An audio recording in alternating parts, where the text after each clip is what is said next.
Curiosamente, a gente fez um vídeo esses dias falando sobre como as pornochanchadas e o cinema brasileiro dizem um pouco sobre nós. E nesse mesmo vídeo, a gente discutiu muito sobre o que faz com que o cinema brasileiro seja tão pejorativamente classificado como algo ruim, passando por algumas perspectivas de apagamento da memória, né? Então, sempre o cinema brasileiro é ruim porque só tem putaria, só tem comédia pastelão, só tem filme pra sociólogo ver, filme de favela, etc, etc. Curiosamente, cada um desses pontos denota um apagamento de um momento específico da nossa história, da memória do nosso cinema. As chanchadas, as pornochanchadas, o cinema novo, o cinema marginal. Um pouco de cada um é pejorativamente colocado como algo ruim por essa maneira de classificar o cinema brasileiro, onde a gente, teoricamente, supostamente só saberia fazer esse tipo de cinema, onde isso só revela, na verdade, a maneira como a gente não consegue enxergar que cada uma dessas histórias carrega nuances dentro de uma perspectiva cultural específica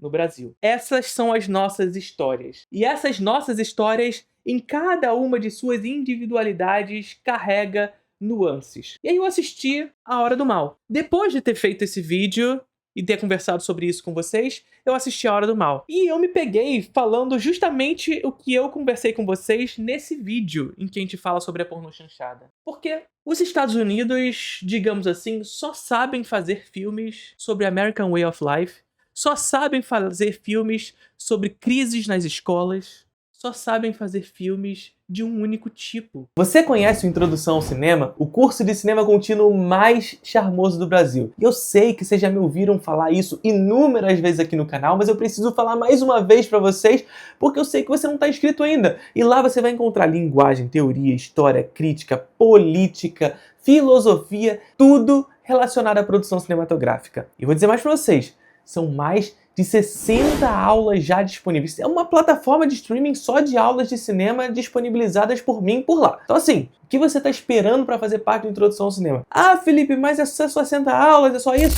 Não! Além disso, todo mês tem aula nova. Tá esperando o quê? Se inscreve aí.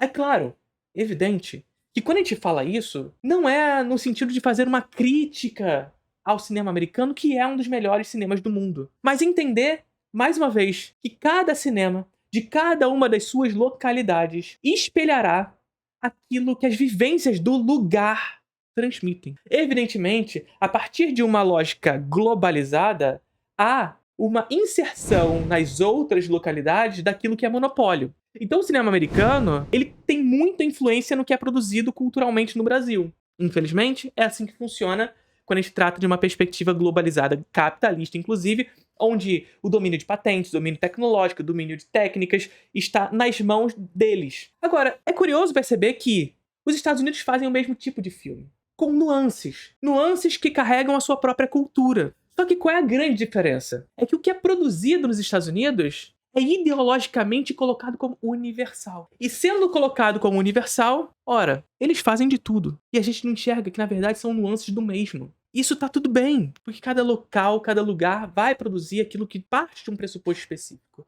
E A Hora do Mal é mais um desses filmes, que trata sobre uma crise escolar, sob uma perspectiva metafórica, apesar de bastante direta. E é isso que eu acho legal em A Hora do Mal. Não é um filme que eu achei brilhante, não é um filme que eu gostei a nível de ser o terror do ano ou coisa desse tipo. Eu gosto muito mais de Pecadores, por exemplo, como alguns colocaram A Hora do Mal como terror do ano. Mas eu gosto do filme e gosto muito mais do que o primeiro filme do diretor, O Noites Brutais, que é um filme que eu acredito que tem uma premissa muito interessante, O Noites Brutais, que é essa lógica de uma moça que chega num bairro de subúrbio nos Estados Unidos e vai alugar um Airbnb. Ou seja, tem uma perspectiva aqui de inserir a lógica do medo a partir de dinâmicas intrínsecas do presente, né? Então a gente tem lá na Introdução ao Cinema, inclusive, uma aula sobre isso, sobre o que é medo, né?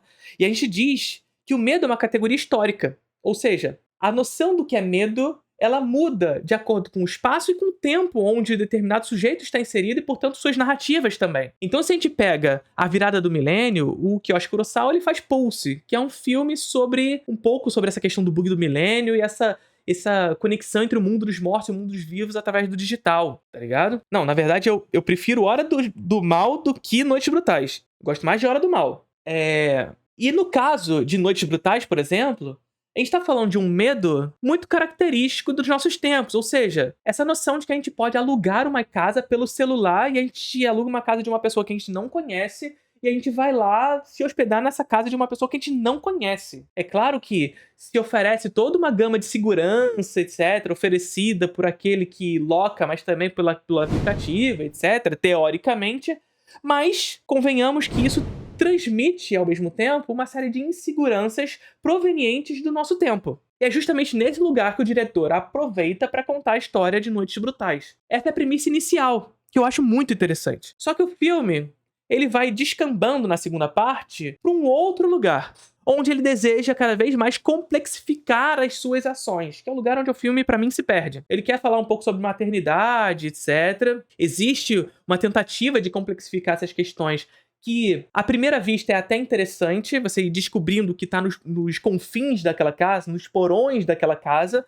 e você vai descobrindo aos poucos aquilo ali, mas, ao mesmo tempo, o diretor, ele tenta complexificar todas essas ações e abandona a relação de um horror frontal que vinha sendo apresentado até então e confunde um tanto a construção narrativa. Ele deseja construir uma grande metáfora dessas condições de maternidade, etc., que o filme deseja transmitir nesses confins, nesses porões, mas ele se perde na sua própria metáfora na medida em que ele vai tentando complexificar a coisa. Em Hora do Mal, eu sinto que é diferente. Em Hora do Mal, nós estamos também falando de uma crítica social, de um medo específico de um momento histórico, que na verdade é um medo histórico dos Estados Unidos, que é justamente esse sumiço de crianças nas escolas, o que acontece com essas crianças na escola, enfim, a entrada de serial killers nas escolas, etc.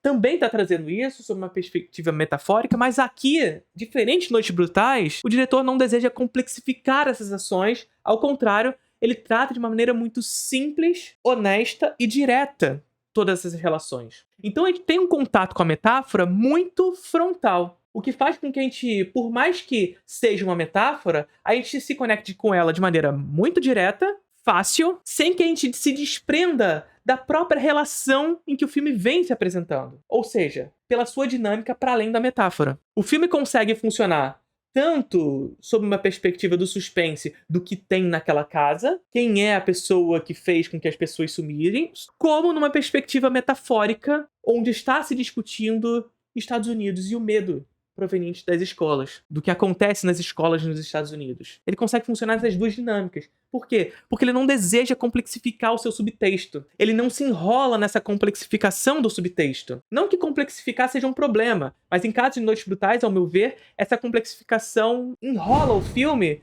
e faz com que a gente se desprenda do que é o rumo narrativo que o filme vinha se construindo. E ele se perde por completo. Ele se perde. Ele não consegue nem ser direto mais e nem ser complexo como ele deseja ser depois de um determinado momento. Aqui ele funciona nos dois lados. Ele consegue funcionar nas duas frentes, no texto e no subtexto. No subtexto porque ele é simples nessa maneira de trazer essa metáfora. E na construção narrativa, ele opta por fazer um jogo de montagem paralela em que ele vai contando várias versões dessa mesma história, não necessariamente no mesmo tempo, mas em tempos que em algum momento vão se entrelaçar. O Jerzy Skolimowski, que é o diretor de Ato Final, ele tem um filme também que ele usa dessa estrutura narrativa, que é o 11 Minutos. Eu nem gosto tanto desse filme, até porque eu não sei se eu curto tanto essa estrutura narrativa, pelo menos os filmes que eu lembro ter assistido, nem todos eu gosto muito, assim. Que é essa estrutura onde você vai montando o quebra-cabeça até que todos esses elementos narrativos se unam num lugar. E ali é o lugar onde o problema, onde o dilema será resolvido. Mas a estrutura, aqui em Hora do Mal, ela funciona em determinado momento porque ela vai construindo no espectador a dinâmica do próprio suspense. Ou seja,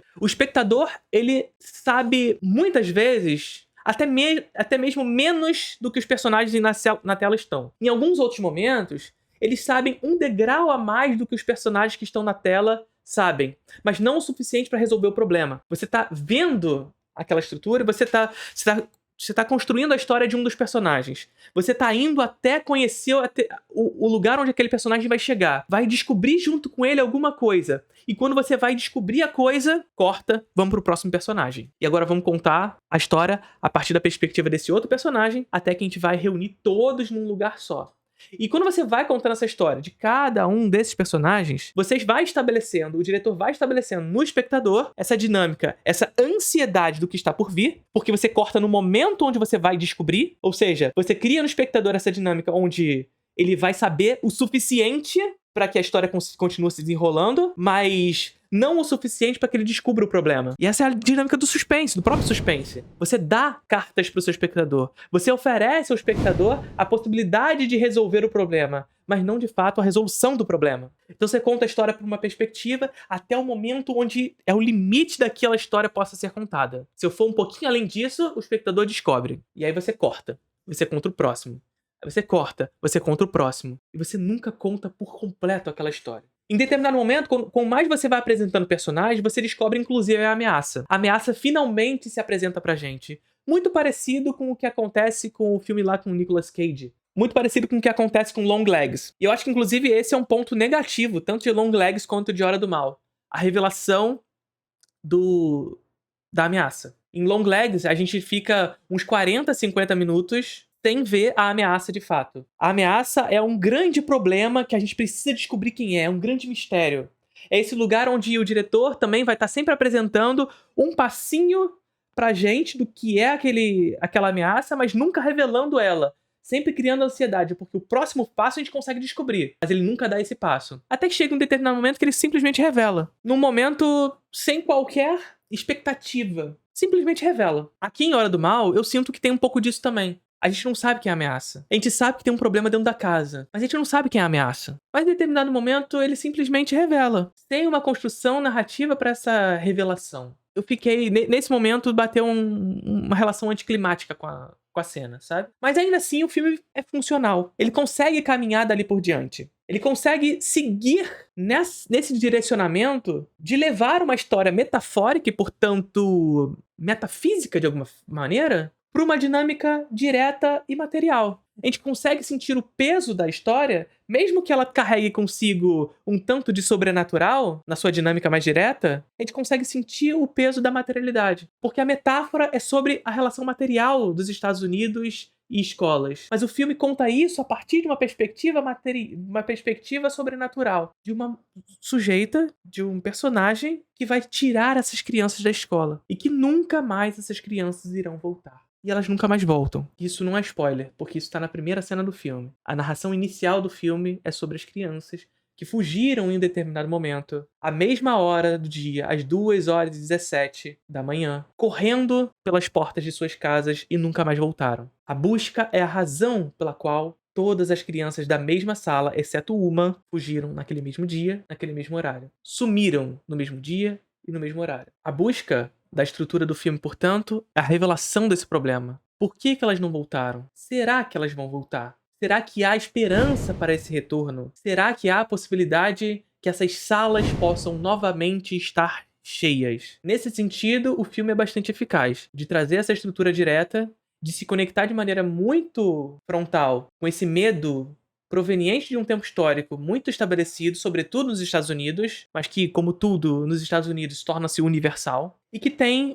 uma certa sensibilidade de tratar desses temas, inclusive em muitos momentos de fazê-lo através de uma dinâmica de comédia. De uma comédia em que a gente fica meio assim, por que a gente tá rindo? Enfim, um filme bom, melhor que Noites Brutais, pelo menos ao meu ver, mas que, assim, melhor terror do ano, não diria, mas um bom filme.